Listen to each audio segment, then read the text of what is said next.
What's the scariest true story you've heard or told? One of our employees fell into the hammer box. This is a device filled with ultra-high torque rotating hammers used to grind up large appliances into scrap metal. It apparently turned 3 times before the emergency shutoff was hit, pulling in half the employee's body at a diagonal running from the middle of his pelvis to his shoulder. The gruesome part was that he was still alive, as the pressure from the hammers was holding the enormous wound shut. Took 30 minutes for EMTs to arrive while he screamed for them to simply turn the machine back on and end it. He didn't make it.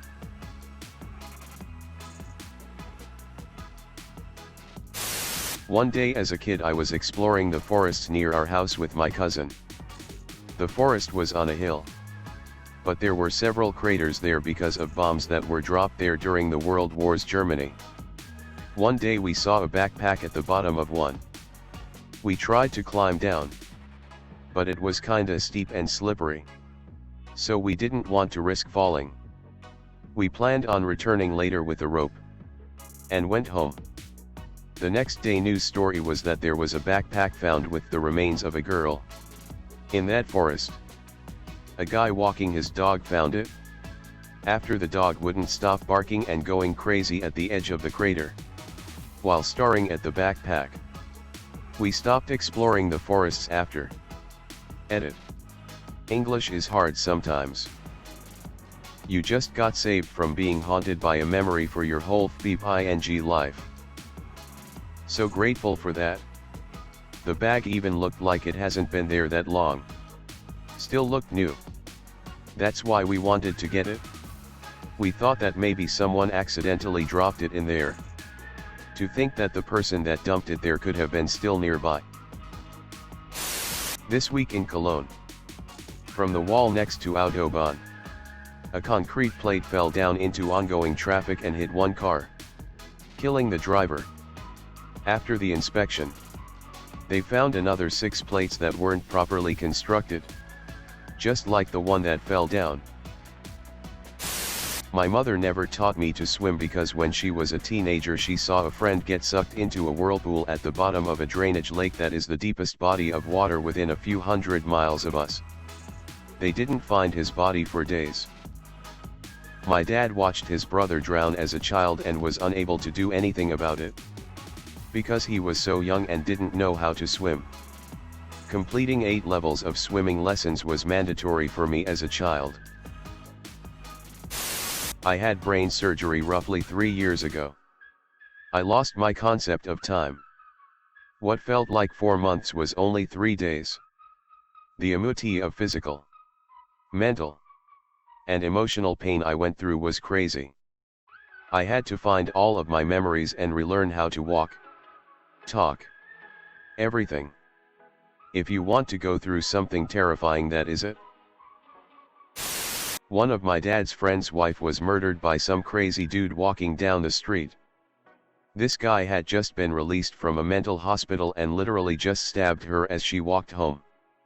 When my dad's friend came back he thought she had just taken the dogs out for a walk, so he walked along the normal walk route and he saw loads of blue lights. He was stopped by a police officer and wasn't allowed any closer until he saw that it was his wife. What exactly is the protocol there with police officers? Is it just Spider-Man rules where you just have to keep trying to get a peek until you can recognize them? I was walking down the street years ago and saw a cop standing on the path, who started asking me how my day was and trying to make conversation as I got closer to him. Turns out my neighbor was dead on his front lawn and the cop was trying to distract me from seeing the body. The neighbor had only died of a heart attack and I'm not shocked by death, so I just kept walking past. The cop didn't try to stop me or anything. He just asked, "Are you going to be alright?" Ah. What a nice dude. He could have said nothing, but he wanted to make sure you'd be okay.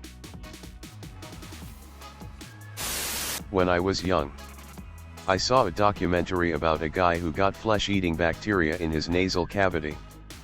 It ate his face and he's still alive. Eventually they removed the bacteria by removing the eaten parts of his face. He got a prosthetic face. which back in those days was basically a plastic Halloween mask that tried to look human. At the end of the documentary, he took the mask off. His face from his forehead down to his mouth was just a hole. Edit. It was a fungus. Not bacteria. Apparently. Well, I didn't need sleep tonight. It's really weird. I used to work in San Diego near a military base. And one guy that worked there suffered horrible burns. You can tell he gets a lot of negative attention. But I'd just treat him like a regular customer. Sometimes he'd get emotional to the point of tears. But he deserved a break from all the negativity and fear. When I was a kid, we lived on a large acreage. One night we came home late, and as we entered the driveway we noticed a car pulled over down the road against the ditch that bordered our property. We saw two people. One of them climbing out of the ditch. When we parked, my mom told my dad to go see if they were okay or needed help. My dad said that they looked to be okay and it was probably not a good idea, so we all went in and to bed. The next morning we were woken up by the police. They had our whole yard taped off because some horseback riders had noticed a leg sticking out of a black plastic bag in the ditch exactly where that car was parked. That look on my mom's face I'll never forget. We know for sure my dad wouldn't have made it back home alive if he had listened to my mom that night. When I worked in healthcare, I had a patient who got a sinus infection. He stopped taking his antibiotics after a few days because he felt better. His sinus infection came back with a vengeance. When he got to the emergency department, he was presenting with stroke symptoms. The infection had spread to his cranial cavity. There was so much pus that it was twisting his brain. No one thought he would survive the surgery. The family was advised to expect the worst. Amazingly, he actually survived. He ended up needing 3 more surgeries to wash out and spent almost 2 months in the hospital. Take your full dose of antibiotics, people. This happened to a colleague. Except he lay for 4 days semi-conscious on the floor of his house until another colleague went to look for him. He very nearly died. That is terrifying. Good on your other colleague for going to check on him. Man. Now I have a new fear. I met a guy who had been traveling Australia with a couple friends. Hitchhiking around as many of us had done. One of his friend told him they were near his distant uncle's house, whom he'd never met before. He got a phone number from a family member, and as they had hoped, the uncle offered them a place to stay. He picked them up in town and drove them out to his rural property way out in the bush. They said he seemed like a pretty normal guy, friendly and cheery. When it was time to set up a place to sleep, the uncle took them to a closet that was totally full of sleeping bags and bed rolls. They didn't think much of it at the time and all grabbed a kit and set up on the living room floor. They stayed a couple days and nothing out of the ordinary happened. And afterwards the uncle drove them to the bus station and they continued on their way. About a year later, that man was arrested and charged with several counts of murder. He was the man who was picking up young hitchhiking backpackers and slaughtering them. The guy who told me the story was 100% certain he had slept in the sleeping bag of one of his victims. I guess he didn't kill the guys cause one of them was his nephew. Or because people knew they were there. This is probably the only reason they are still alive. Classic nepotism. For real, nepotism runs rampant in the serial killer community. It really needs to stop. Few years ago, I worked at a bar near a forested area. One day, it was like 10 p.m. and some random kid comes running in screaming and saying my mommy and daddy are trying to kill me. Shortly after, a woman and a man enter the bar. Presumably his parents. They ask me if I saw where their son went.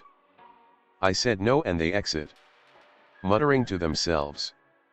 I call the police and they come like 13 minutes later.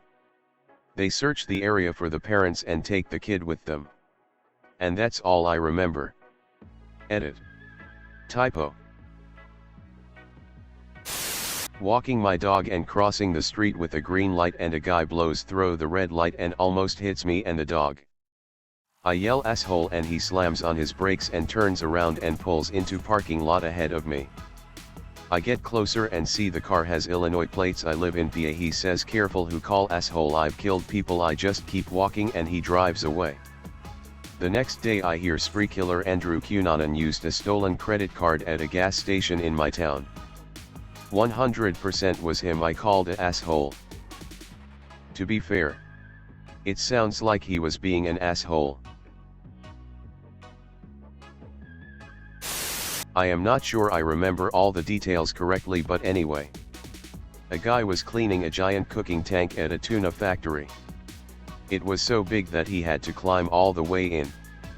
Someone else didn't check and protocol was broken along the way somewhere. Second guy locked the barrel and turned it on, cooking the guy inside alive. Same idea.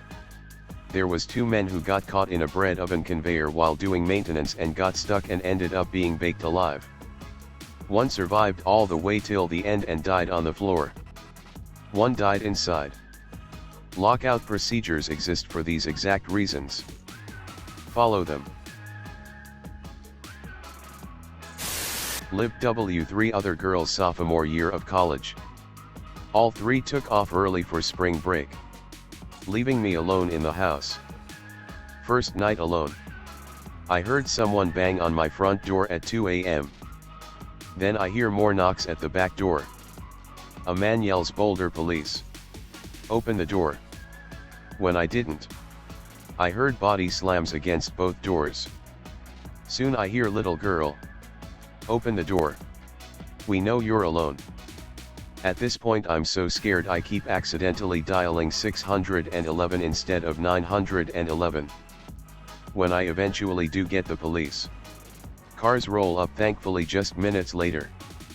Officers have 4 boys from our school hockey team face down on the grass.